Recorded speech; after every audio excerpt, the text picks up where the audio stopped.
Have you ever felt a sudden chill at night? Or maybe you heard your name whispered when nobody was there? Well, what if those weren't coincidences, but visits? In this episode, I'll reveal 5 powerful and sometimes strange ways that your loved one might be trying to reach you tonight, and why most people miss these.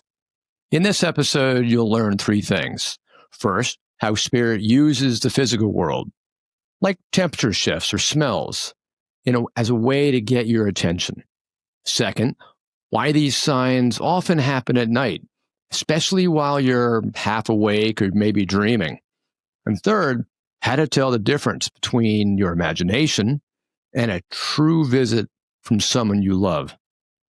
By the end of this episode, you'll feel more confident recognizing when a loved one is truly near and more open to receive those visits.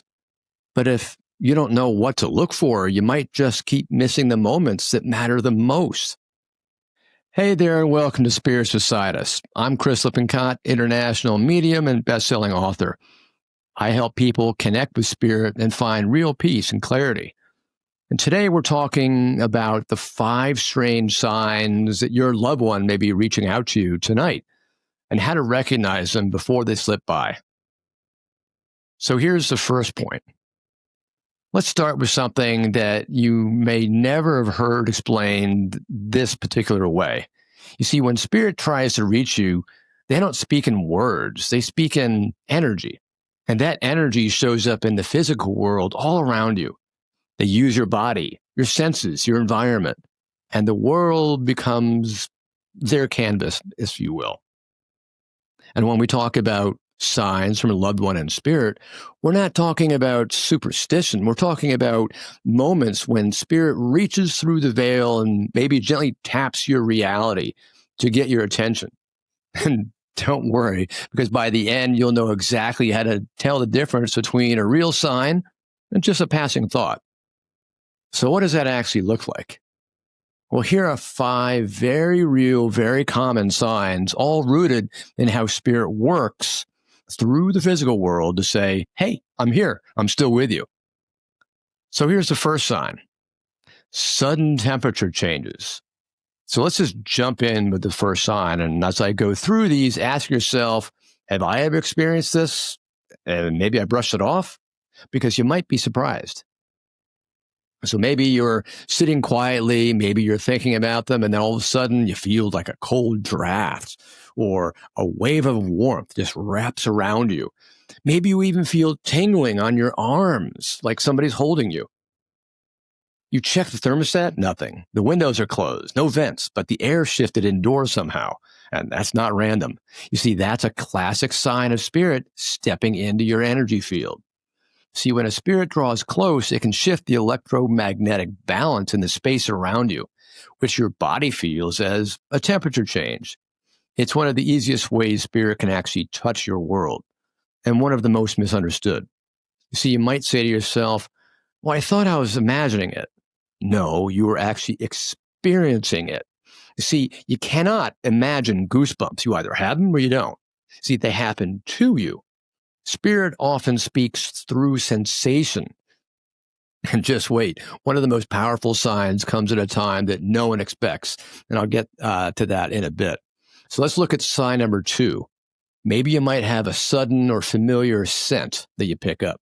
Say you're in your house, no candles, no one's cooking, and suddenly the unmistakable scent of maybe your loved one's perfume, or perhaps pipe smoke, or I don't know, fresh roses. It lasts only a few seconds, but it stops you in your tracks.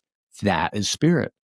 See, scent is deeply tied to memory, and spirit knows it. They use it to bypass your busy mind and speak directly to your heart. You don't imagine a smell, you remember it because you've just sensed it again. You can smell these things. If there's scent, fill the room right now. Do you notice it? You see, coming up, there's one sign that plays with your technology as well, but it's way more personal than most people think. So let's look at sign number 3. Hearing your name or maybe your voice.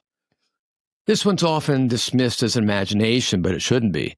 Say you're in the shower or you're drifting off to sleep and you hear it, maybe your name, spoken gently. It's felt more than heard. Or maybe a line from your loved one's favorite song starts to play right when you're thinking of them. These are not accidents, they're messages. See, spirit can work through clairaudience, the ability to receive sound through your intuitive sense. It's your mental hearing, if you will. Especially in quiet, altered states, their energy can merge just enough for you to hear them. And if you're thinking, oh, it's just my mind, well, we'll talk about that in a few minutes because real spirit messages interrupt you. They don't come from you, they arrive to you. Now, the next one is weirdly common, but most people miss it. And if it's happened to you, it might just change how you think about spirit. So let's look at sign number 4. Technology acting up or lights flickering, electricity, energy. See, the lights flicker for no reason. Maybe your phone buzzes, but there's no notification. Maybe the TV turns on or a song changes right when you're thinking of them. Maybe a clock stops at the moment they passed. Sure, maybe it's a glitch, but sometimes it's not. See, spirit interacts with electromagnetic energy, and they often choose moments of emotional meaning to get your attention. If you notice a tech coincidence at the exact moment you're missing them, or maybe you're remembering them, or perhaps you were asking for a sign, that's not coincidence. That's contact. It's not just random. It's often timed with emotion, memory, or a direct thought of them. And if you've ever woken up at the exact same time, night after night, what comes next is probably going to help explain everything. But let's look at sign number 5. Waking at a specific time, often around 3:33 a.m.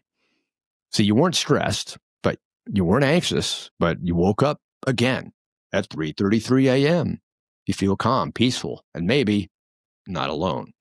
See, this time it's often called the spirit hour, a liminal time when your consciousness is open and you're maybe in a hypnagogic state between waking and sleeping states when your brain waves are really low. Spirit can use this moment to gently reach out through a feeling, a dream, a thought, a name. You may wake up and just know, oh, wow, they were with me. Now, you see, all these 5 signs are not random. They're not hallucinations, and they're certainly not something to fear. See, they're spirit using the physical world, the same world that you walk through every single day. And they want to whisper, hey, you're not alone. I'm still here. I still love you. And the more open you are and the more that you open yourself to these subtle sacred moments, the more you begin to recognize them for what they truly are. Evidence of love that never dies. A bond of love can never be extinguished. Now, here's something else that people often notice. These signs, they show up way more often at night. Ever wondered why? Well, let's take a look. So here's this second main point, why signs often happen at night. See, most of these signs, the temperature shifts, the sense, the whispers, even the 3:33 a.m. wake-ups, they don't usually happen in the middle of the day, do they? They tend to show up at night. And that's not random. There is a real reason for it. Spirit isn't more active at night. You are just more open to them, and here's why. During the day, your mind is racing. It's going really fast. You're in what we call a beta state, constantly thinking, scanning, solving, moving, conscious mind's yapping away. You're externally focused, but at night, everything shifts. Your mind begins to slow down, go quiet, and you enter what's called alpha and theta states, the same brainwave patterns used in, you guessed it, meditation, mediumship, dreaming, and deep intuition. Your logical filter, the one that says, this isn't real, or you're imagining that, this begins to quiet down. And in that quiet, spirit can finally get through the noise. Think of it like this. Spirit doesn't yell, they whisper. And at night, you're finally quiet enough to hear them. So that's why you may wake up at a specific hour, remember vivid dreams of your loved one, hear your name as you're falling asleep. Maybe you smell their scent when the house is still. See, your energy softens and your heart opens, and spirit steps in through that opening, not to scare you, but to comfort you.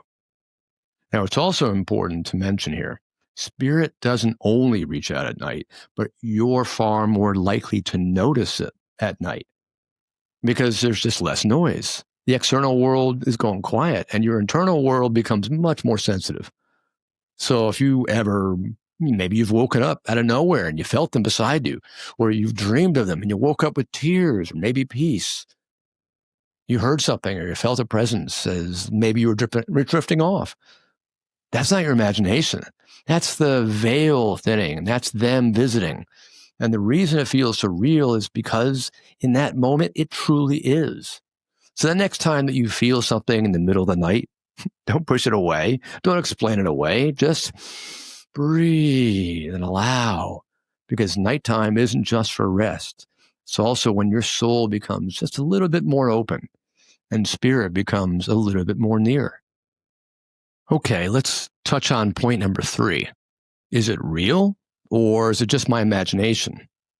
See, we've talked about how spirit communicates. We've talked about when they most often come through. But there's one more question I hear more often than any other one. And maybe you've asked it yourself. How do I know it's real? How do I know I just didn't make it up in my head? And I get it. I really do. Because we want so badly to believe it.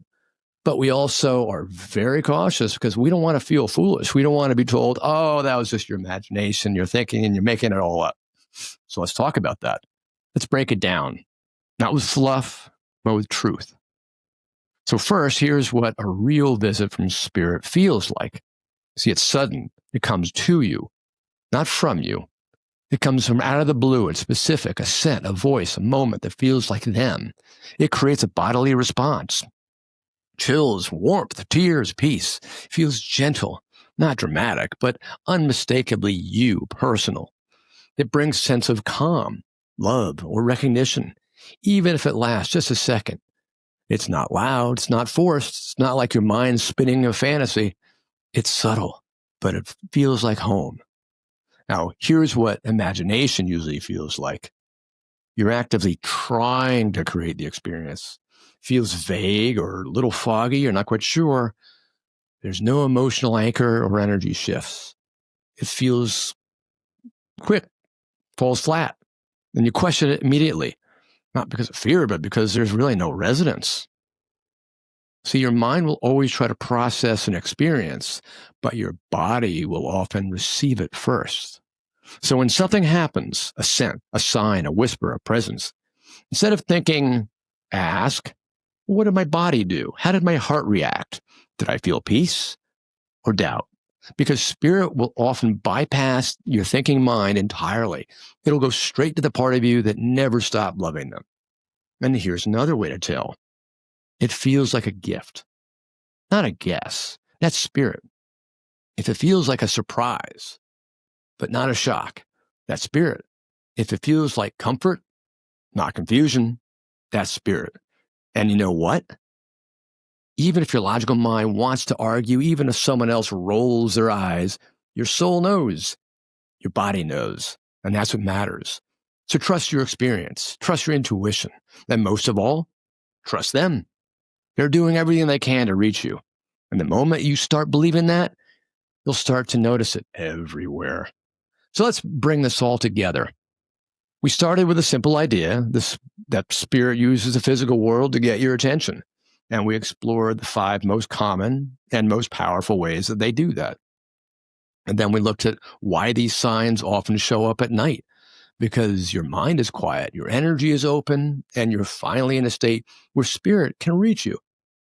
And finally, we talked about how to tell the difference between imagination and a real visit from somebody you love. Because your body knows, your heart knows. And now, you know. You know what to look for. You know what it means. And most of all, you know how to be open when it happens again. Because it will happen again. Spirit doesn't stop loving you. They just find new ways to show up. Now, if you're ready to go even deeper, to open yourself up more intentionally to Spirit's energy, and to start building a real relationship with your own spirit team, I've created something that's going to help you. It's called the Spirit Guide Connection Starter Kit. And it's a free downloadable PDF that gives you the core tools to begin connecting with your guides with more trust, clarity, and presence. And you'll find the link to it right in the description below. So go grab it. It's free and it's powerful and just might open the next door in your connection to spirit. And now that you know what signs to watch for, the next question becomes, how do you discern between spirit and your imagination? And that's very detailed. To learn the method that I teach, go watch my episode titled 15 Ways to Know That It's Spirit, Not Your Imagination. Click over to that one. It's the perfect next step. So thanks for your time. Keep raising your vibration and spiritual awareness. Love and light. This is Chris.